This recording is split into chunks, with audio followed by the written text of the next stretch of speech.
Big deep breaths. Okay.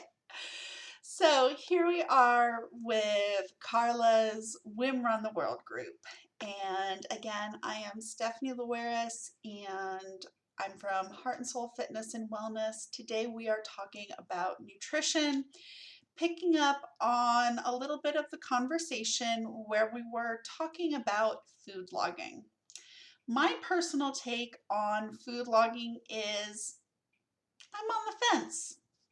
There are times that it can be beneficial. There are times where we take it to the extreme. So here's where food logging can be beneficial. It can be beneficial for a period of time. When we do it for long periods of time, when we do it into perpetuity, it really can be an exercise that takes us into that place of disordered eating, eating disorders, and just a fixation on food where it just takes up too much mind space. We don't need to spend that much time in our life thinking about food. Life is so much bigger than that. But there is a period of time, short period of time. I'm not going to quantify it with a time period because there's a period of time for all of us that serves as beneficial. But there's a short period of time in which we can track food that really gives us that personal scientist data for us that's going to show us some things about our nutrition habits that show us how we feel around food. And when I talk about how we feel around food, are we eating when we're hungry? Are we eating because we are actually feeling the physical hunger sensations, or because it's an obligatory time on the clock and so it's time to eat? Or are we eating out of boredom, stress, insert whatever emotion here? And that's not to necessarily label that as good or bad. It's just noticing what the emotion is when we're eating. It's giving us information. The other thing that we can take from food logging is how do certain foods make us feel? When I ate this, did I get sleepy in the afternoon? Or was I starving by dinner time? Did I wake up in the middle of the night hungry? Did I have a headache when I woke up the next morning? Did it sit like a brick in my stomach? There's a lot of different questions that we can ask. In working with a professional, we can also look at, are there certain nutrients missing from our food?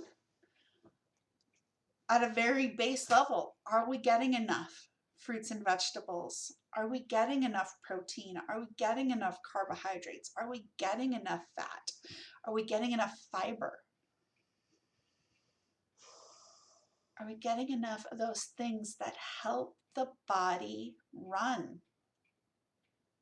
All the things that we take in from food are the things that make the body run. It's very important that we're getting those things. Not necessarily to excess, but all the things that make the body processes run. Now, I'm not suggesting there's one type of eating that's better than another, but ideally, we want to be eating foods closest to their natural source.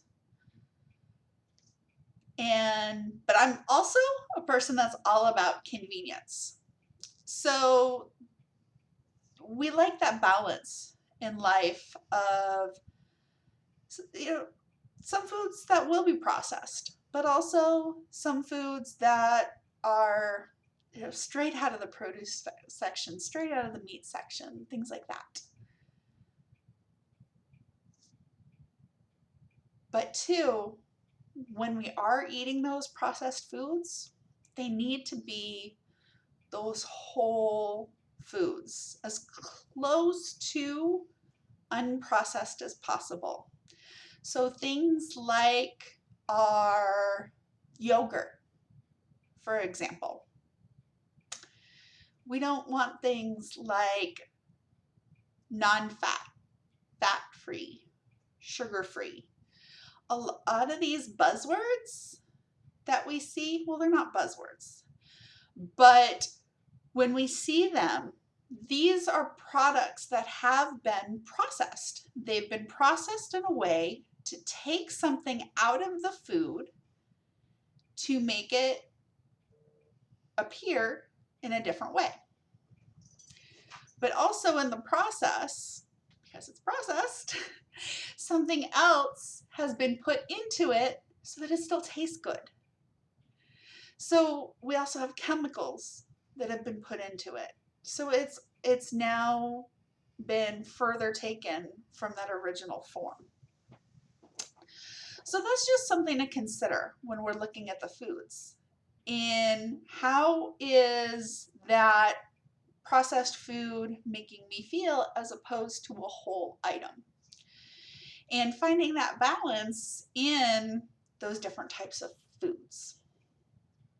And this is coming into that idea in those of you that have heard me talk before about intuitive eating.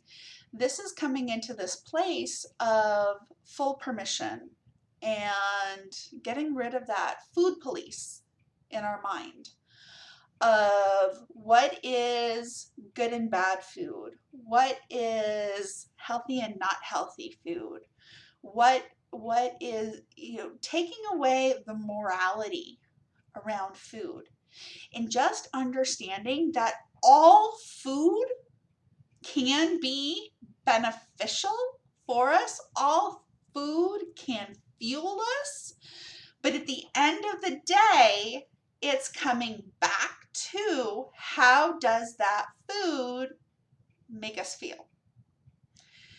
So that scientist, perhaps it is the food logging, but really being very present, being very mindful in what is it that I am putting in my body, and what is my body's response to the food. Sometimes we're so far removed from that process of how does food make me feel that we don't really understand it. That even food logging alone doesn't bring us a really good understanding of how does food make me feel. We need to bring in some other guided exercise, some other techniques to really come into an understanding of how food makes us feel. There's things like understanding, what are my physical hunger cues? Do you know what is hunger, satisfaction, and fullness for you? What is physical hunger? What does that feel like in my body? It's more than just that growling in our stomach. There are a lot more physical cues to hunger than that. Do you know what they are?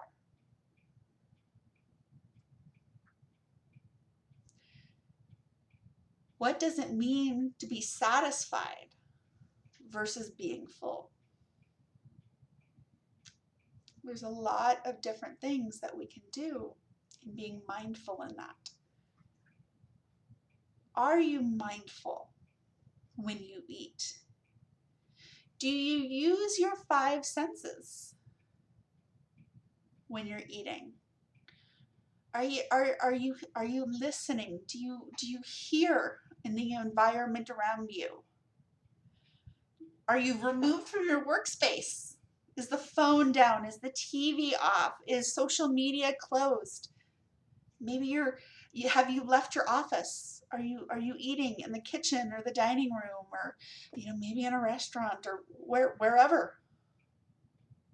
Are you sitting down and enjoying your food? Are you tasting? What's the temperature like? Is it hot? Is it cold? What's the texture like? How many times have you chewed your food? Things like that. Making your food a very sensory experience. It's being very mindful with our food.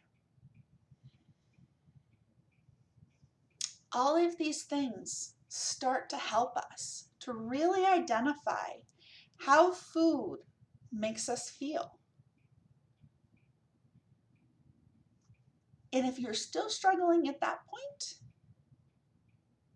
and it's possible, at that point, it's time to seek out some different guidance. That's something that I am trained to help people with. I have a number of other referrals that I can make to professionals at a number of different levels that can help you around your relationship with food and how you want to feel in your body, and some different food issues and nutrition as well. But I encourage you that as you think about food today, as you think about fueling your body, not only fueling your body for movement, for exercise, but fueling your body for life.